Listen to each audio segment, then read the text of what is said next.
Vanakkam, Namaste and welcome to Dr. Shah's clinic. My name is Dr. Shah and I'm a consultant andrologist. In this video, we are going to discuss two important clinical problems that most of my patients actually come to the clinic for, seeking treatment. And that's primarily what causes a nightfall and what are wet dreams.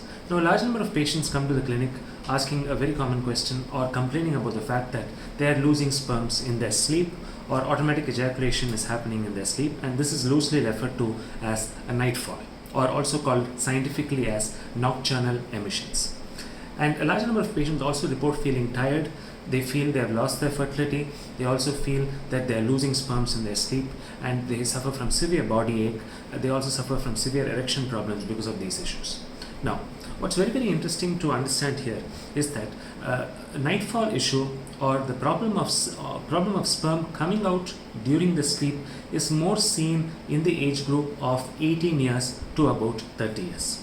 And what's very interesting here is that a large number of studies which were done somewhere between, say, the 1970s to the 1980s and late 90s had actually identified that the degree of nightfall or the number of times a certain individual will experience nightfall problem or ejaculation of sperm during sleep or during their sleep state actually correlates to some extent with their calculated free testosterone index. So what this actually means is that during the younger years or during the initial years after puberty, the testosterone for most individuals is usually high. So that means if puberty happens in the age, say puberty for men begins say somewhere in the age group of say 13 years, and if the puberty is complete by about 18 years, the nightfall issues or sperm coming out in the sleep is going to be there. It's going to be high during the initial years after puberty or during puberty itself, and it's going to decrease usually after about 25 to 30 years. So usually after 30 years of age, the number of times an individual will experience a nightfall is going to significantly come down, and this correlates with the amount of testosterone that is actually circulating in the body, and more precisely the amount of free testosterone, which is basically the biologically active form of testosterone. So we still do not know exactly why nightfalls happen, but here the hypothesis is that when an individual experiences a nightfall or sperm coming out during the sleep, it's an involuntary, first of all, it's an involuntary mechanism. That means the individual has no voluntary control on the ejaculation at that point of time. It happens during his deep sleep state, or it can happen in association with sexual dreams. And when an individual has a sexual dream and the ejaculation is happening during the sexual dream, the dream is called as a wet dream. So that's the loose slang that's been used for patients who have nocturnal emissions, also called nightfall, along with sexual dreams, which are also called wet dreams. So the sexual stimuli or the sexual content of the dream is what is probably triggering the nightfall event. And what's very interesting is that individuals who have been brought up in different cultures and who have been exposed to different sexual content or sexually explicit material experience a different frequency or experience a very, very different frequency of wet dreams as well as the nightfalls, that is sperm coming out during the sleep. And we do not have much data on this. Another plausible hypothesis, and what I feel is also more sensible, is that an average man produces about 2,500 sperms per minute in the testis. An average healthy man produces around 2,500 to maybe even 3,000 sperms per minute. We don't have the exact metrics, but that's something we know. And we know that the sperm storage capacity for an individual male, to some extent, and this is also not very accurate data, but we know can be anywhere from say about 5 to 6 days.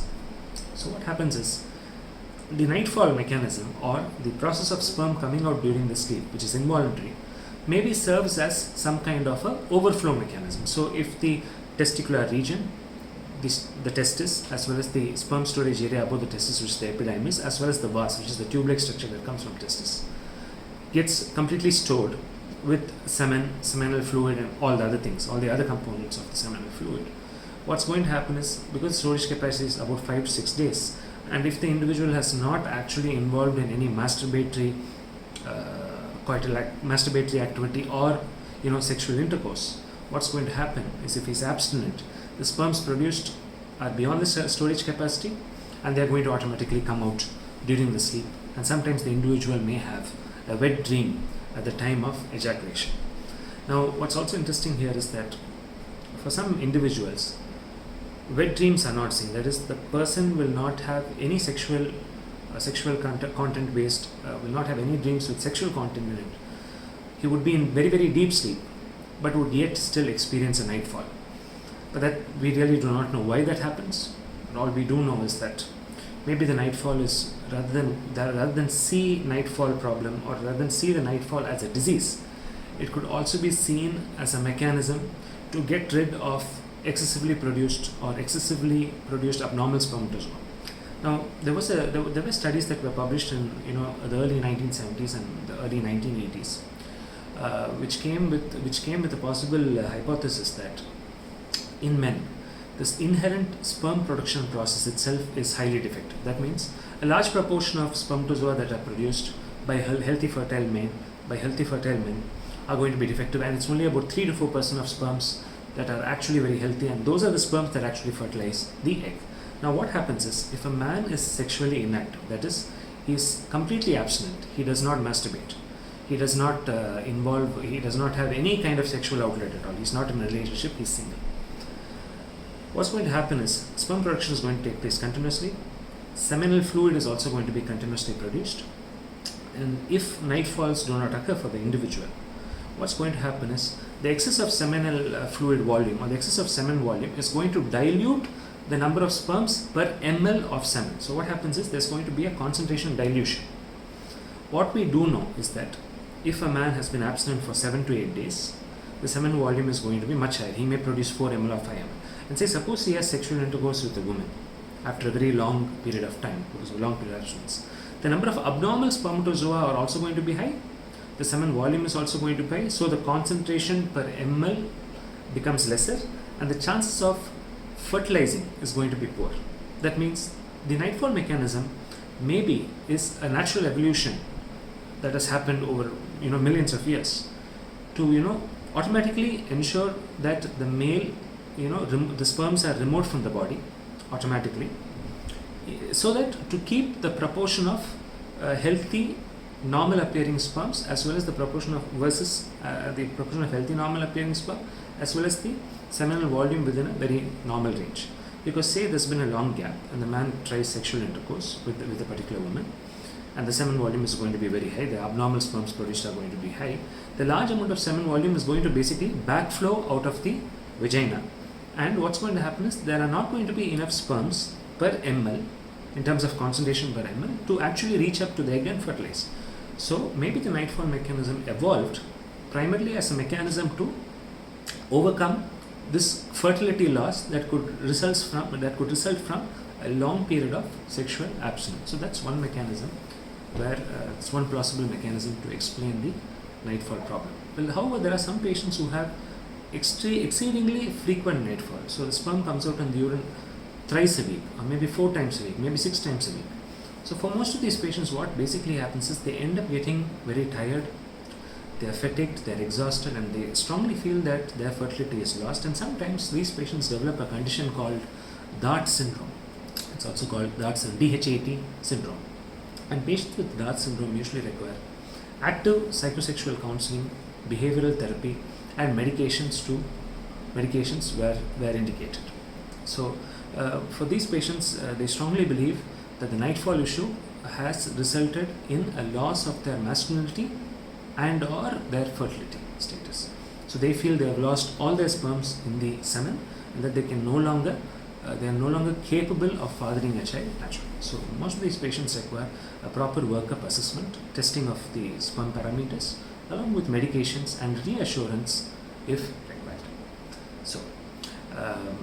So here's the other thing. Nightfalls also, what happens is, with increasing age, they're going to become lesser. So about 33% of men, depends on the cultural background of the person you're speaking about.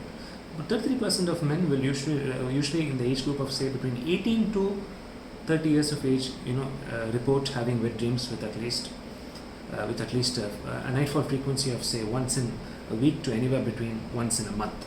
But usually after 30 years of age, the nightfall frequency goes down, and that's because with increasing age, the testosterone levels also come down, and the man will get married, and he's going to be sexually active. So is Nightfall really a problem? I would probably say no. Does it require active treatment? No. And the answer again is no, not in all cases. Only in very specific patients where the nightfall frequency is so high that the patient has developed a condition called Dart syndrome, we have to treat the nightfall issue. And that's also primarily by behavioral therapy, counseling, reassurance, testing, minimal testing, and medications only where required. So I hope you enjoyed this particular video on nightfall issue as well as wet dreams. And please do comment, like, subscribe, and send me your queries and doubts below.